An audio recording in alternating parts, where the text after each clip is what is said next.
बेटे lecture number 4 heading क्या रहेगी हमारी? विद्युत परिपथ। इंग्लिश में बोलते हैं इसको इलेक्ट्रिक सर्किट।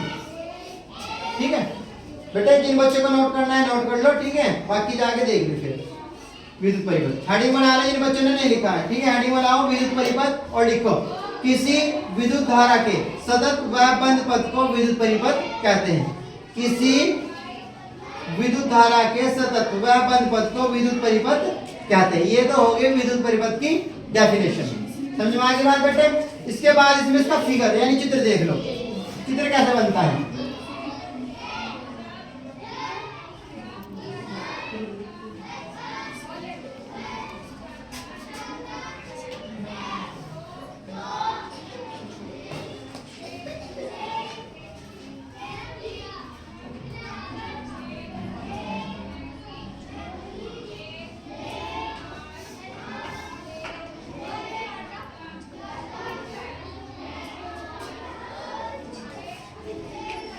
ये जो आपको यहाँ चिन्ह दिख रहा है बेटा, देखो बुक्स में या नोट करते हुए भाई कोई चीज जो भी होगी फिजिकली उसे हम बुक्स में या जब हम स्टडी करते हैं उसको सैंपल के रूप में दर्शाया जाता है। सैंपल मतलब प्रतीक। भाई कोई बल्ब है तो बल्ब थोड़ा लगाया जाएगा यहाँ पे, तो उसका सैंपल बनाया जाता है। क्या बनाया जाता है? यानी विज्ञान के अंदर जब हम पढ़ाई करते हैं किसी सब्जेक्ट के अंदर, तो हमने जो वस्तु है जैसे मैप हो गया, भाई हर चीज का वहां पर भी एक हमने चिन्ह बना रखा है, चिन्ह देख के पहचान लेते हैं ये इस चीज का प्रतीक है। समझ में आ गया? बहुत सी बार हम देखा होगा आपने बोर्ड लगा रहता है आपका रोड के पास में यूं रखते और आपका यूं करके यूं रखता है हटा हुआ निशान।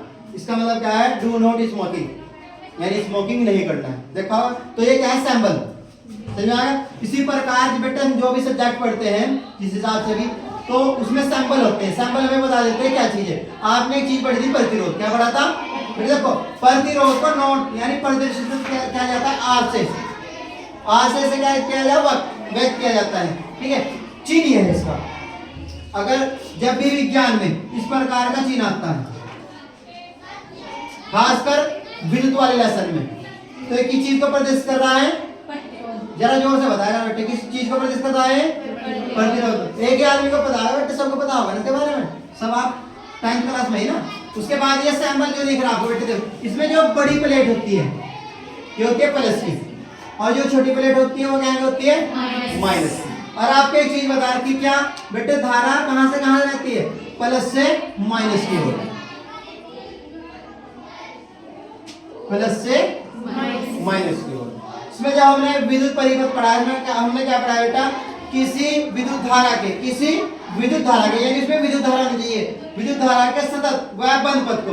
बेटा सतत का मतलब सतत इंग्लिश में बोलते हैं कंटिन्यू। सतत को क्या बोलते हैं इंग्लिश में? कंटिन्यू। यानी वो पथ कहीं से भी टूटा होना चाहिए, ब्रेक होना चाहिए।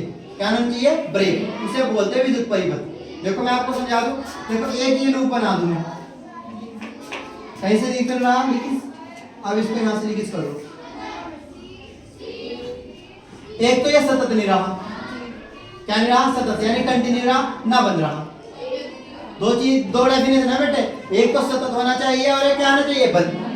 इसमें लिखा है सतत व बंद, ये दो बात आ रही है। और एक बात क्या है उसमें विद्युत धारा प्रवाहित होनी चाहिए, जब तो बनेगा वो विद्युत परिपथ।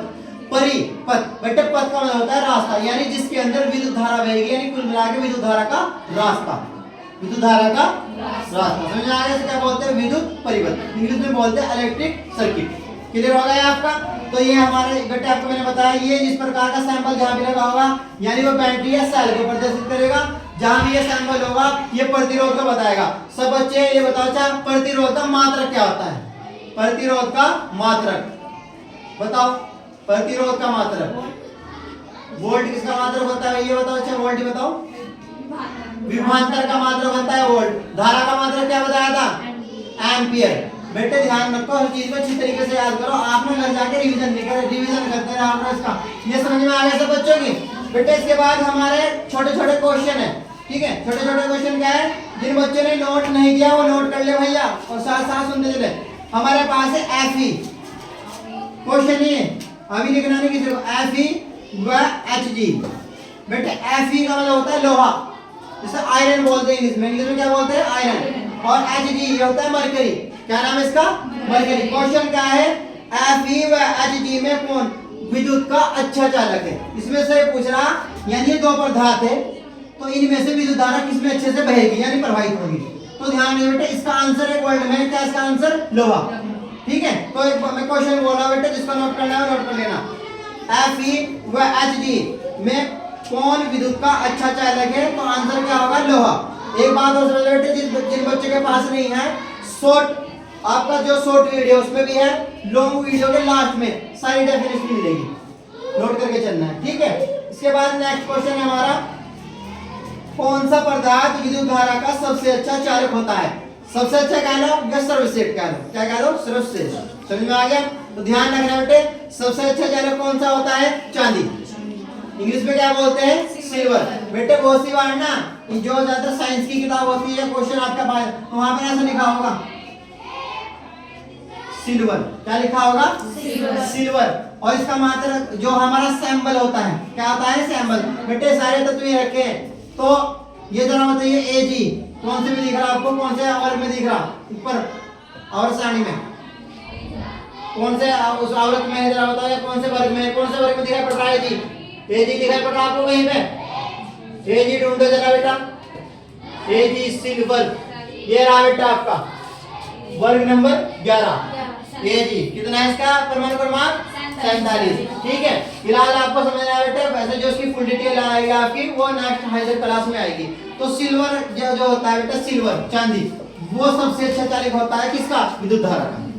ये क्वेश्चन कई बार आया हुआ बेटे, छोटा सा क्वेश्चन आता है, विद्युत धारा का सबसे अच्छा चालक कौन सा है, ऐसा पूछ लेगा। ठीक है, तो क्या लिख दोगे, चांदी। या ऑप्शन आपका पता है 10वीं में या जितने भी आपकी 12th तक क्लासेस में 8 नंबर के छोटे छोटे क्वेश्चन आते हैं, उनको 4 ऑप्शन देता है। कितने देता है वो, 4 ऑप्शन। और जरूरी नहीं ऐसे देगा लिख के, वो यूं भी दे सकता है, निम्न में से विद्युत धारा का सबसे अच्छा चालक है। नंबर 1 आपका कर देगा Fe, नंबर 2 Al, नंबर 3 कर देगा वो सोडियम Na, नंबर 4 पे इसने कर दिया Ag। वो क्या देगा, इनमें से सबसे अच्छा चालक, विद्युत धारा का सबसे अच्छा चालक। तो जिस बच्चे ने पढ़ रखा होगा, यानी आपको हर तरीके से याद रखना है।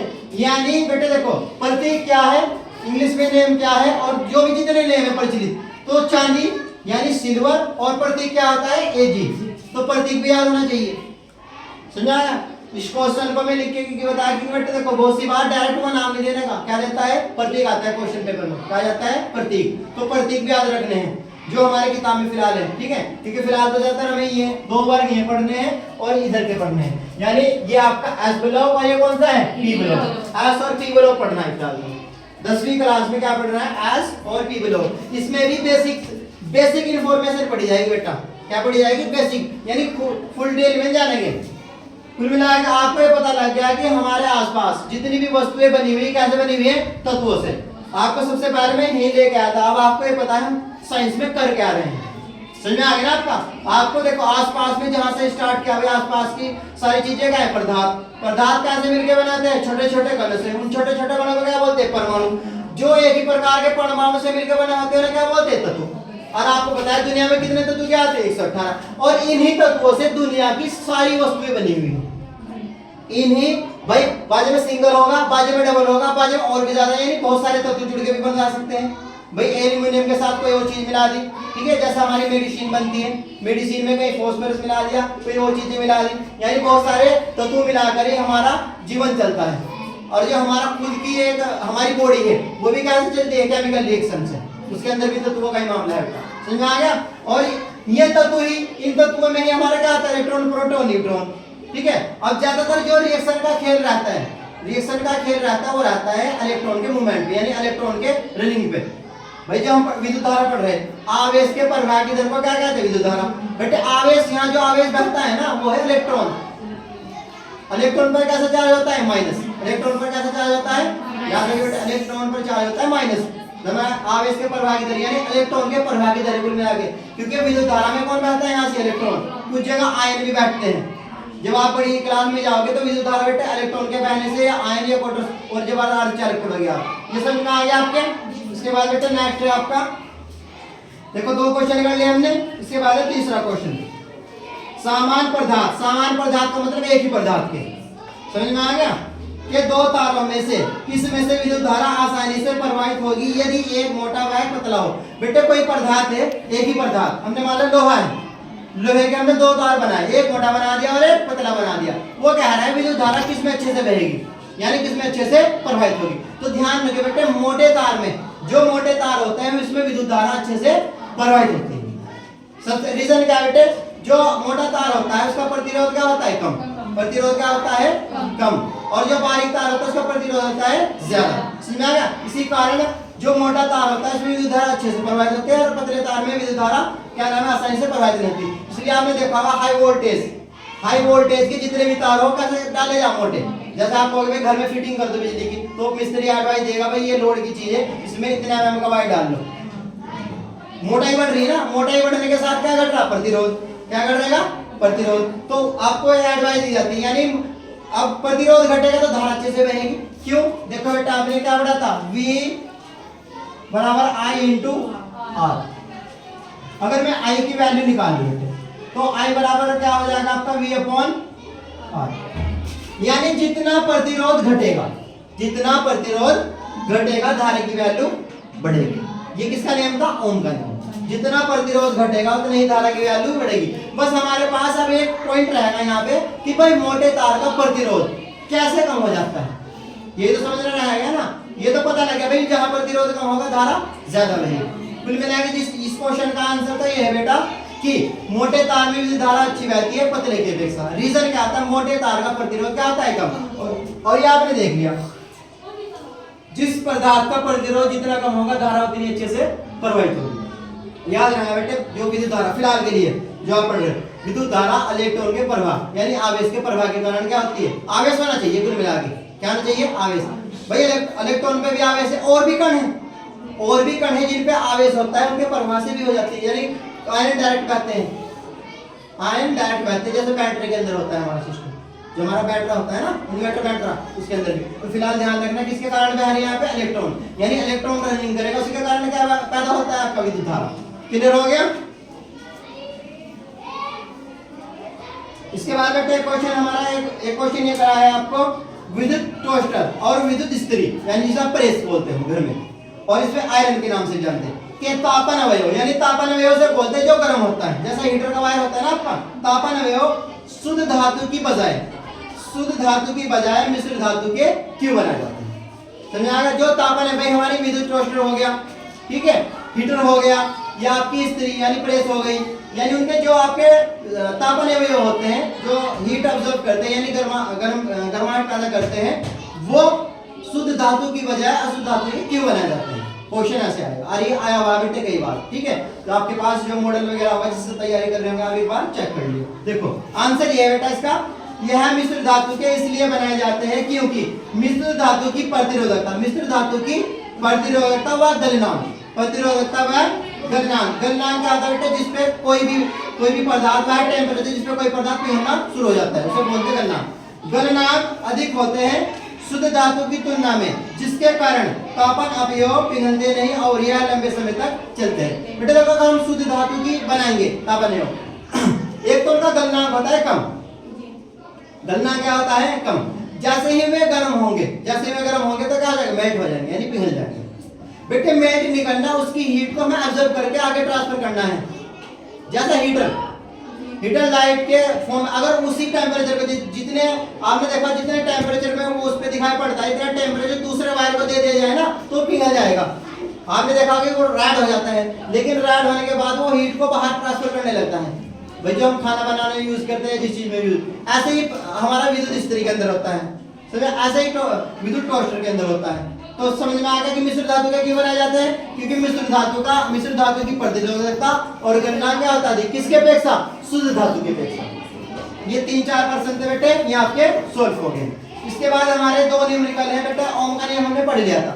ओम के नियम पे बेस्ड हमारे 2-3 ये न्यूमेरिकल है, एक मैं कराऊंगा एक आप करोगे। समझ में आ गया आपकी? तो ये सिर्फ कर दो भैया, किसी को कुछ पूछना बेटा कर दो रफ इसको। बेटा प्रतीक सब चीजों को याद कर लियो, सब जितने भी प्रतीक है आपको सब याद करने हैं।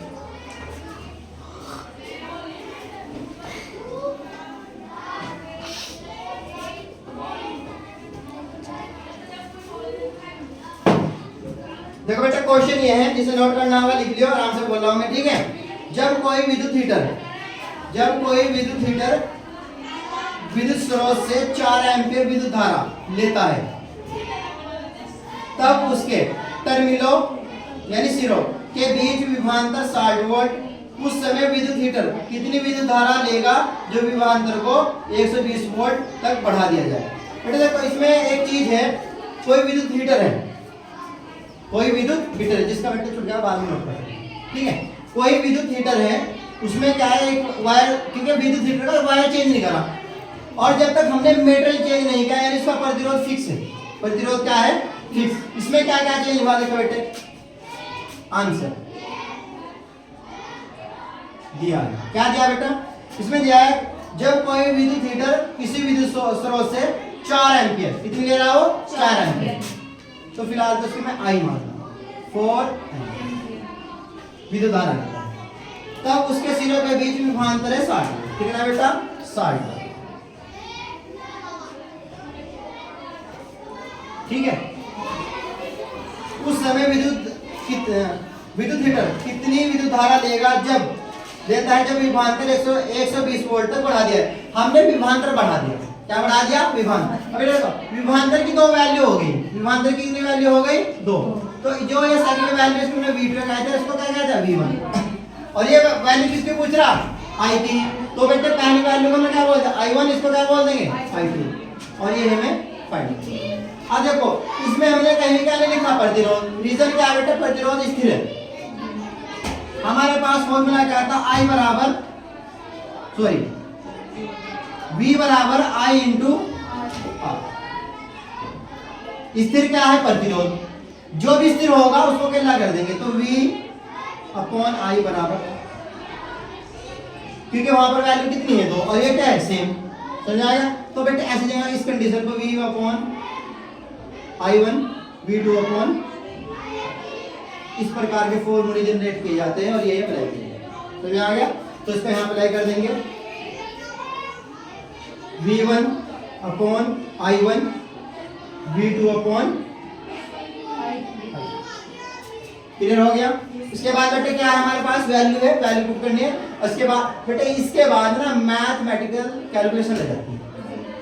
ये हर बच्चे से चाहिए, बेसिक कैलकुलेशन, चाहे उसने शुरू से भी क्या नाम है आपके पास हो, लेकिन बेसिक कैलकुलेशन चाहिए जिसके पास साइंस है कम से कम, ठीक है। ज्यादा बड़ी कैलकुलेशन बेसिक तो आनी चाहिए। क्रॉस मल्टीप्लाई, डिवाइड, मल्टीप्लाई हो गया आपका, पॉइंट यानी दशमलव वाले हो गए, तो ये चीजें आपसे आनी चाहिए। तो V1 की वैल्यू कितनी बना? 7।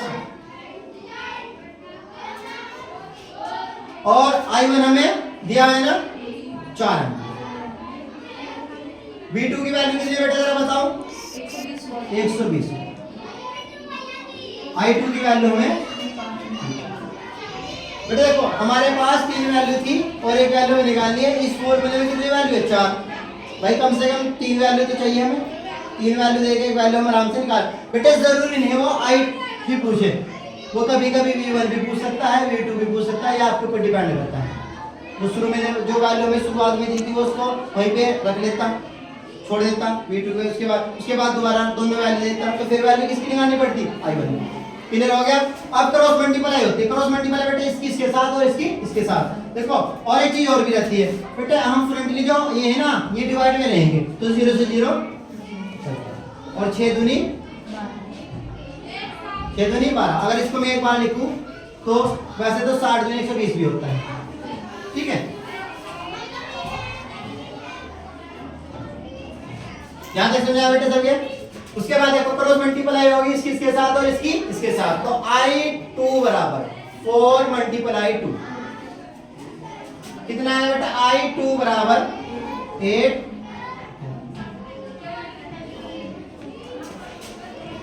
एम्पीयर। समझ में आ गया बेटा? देखो थोड़ी सी चीज ये है आपकी समझने की, ठीक है, थोड़ी सी चीज ये है आपकी समझने की कि ये फॉर्मूला यहाँ कैसे बनाकर यहाँ रखा जाता है। क्वेश्चन को पढ़ के पता लगेगा बेटे। जब आपको विभवांतर की वैल्यू 2 दे रखी ना, और I एक दे रखी और दूसरी I कुछ रखी, यानी इस प्रकार का कोई फॉर्मूला उसमें लगेगा। समझ आ गई सबके बाद? तो ये इस प्रकार का क्वेश्चन था बेटे, जिसको नोट करना वो नोट करें। इसके बाद बेटा एक क्वेश्चन और इसमें मैं पढ़ के बता रहा हूं आपको। मान लीजिए किसी विद्युत अवयव के दो सिरों के बीच विभवांतर को उसके पूर्व विभवांतर की तुलना में आधा कर देने पर भी उसका प्रतिरोध नियत रहता है। देखो क्या रहता है यहाँ पर, क्या सेम चीज थी प्रतिरोध, उसमें भी क्या जो पोर्शन है उसमें भी क्या बताइए सेम चीज प्रतिरोध नियत है। नियत का मतलब बेटा फिक्स, यानी बदल बेटे नियत क्या लो स्थिर क्या लो या नियतांक का लो, ये बोलते जो ना बदल रहा हो, जिसकी वैल्यू समय के साथ बदल ना रही हो उसको बोलते हैं स्थिर। क्या बोलते हैं इसको? स्थिर। किसी चीज को स्थिर और गति में कब कहेंगे? अगर किसी वस्तु की स्थिति समय के साथ यानी उसकी लोकेशन टाइम के साथ चेंज हो रही है तो वो स्थिर नहीं होती। समझ में आ गई? अगर किसी वस्तु या किसी पदार्थ की लोकेशन टाइम के साथ क्या हो रही है चेंज, वो स्थिर नहीं होती, वो गति में कहना है। समझ में आ गई बात बेटा आपके?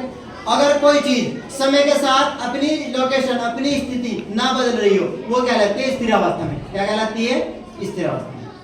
समझ में आ गया आपकी बात बेटे? ये रहता है।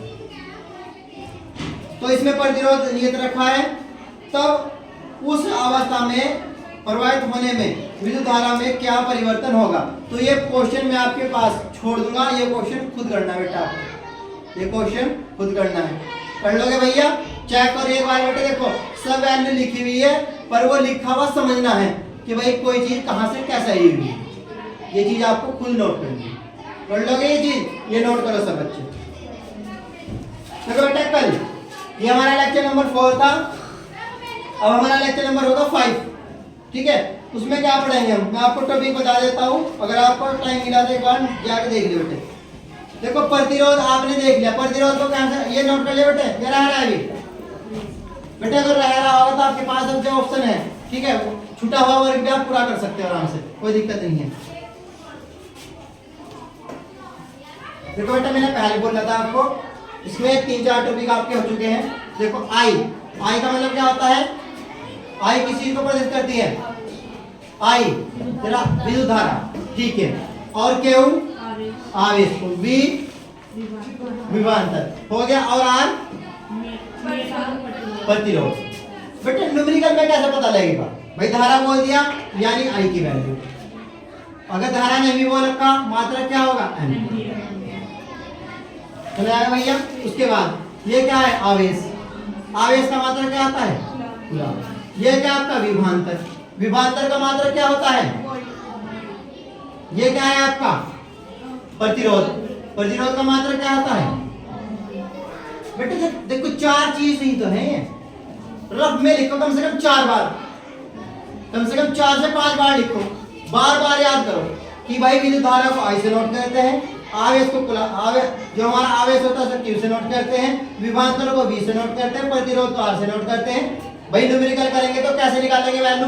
जब जो आपका मात्रा होगा एम्पियर यानी क्या की वैल्यू है? धारा की। जब मात्रा होगा कूलम यानी क्या की वैल्यू बेटा आपकी? आवेश की। जब मात्रा होगा वोल्ट क्या की वैल्यू बेटा आपकी? विभवांतर की।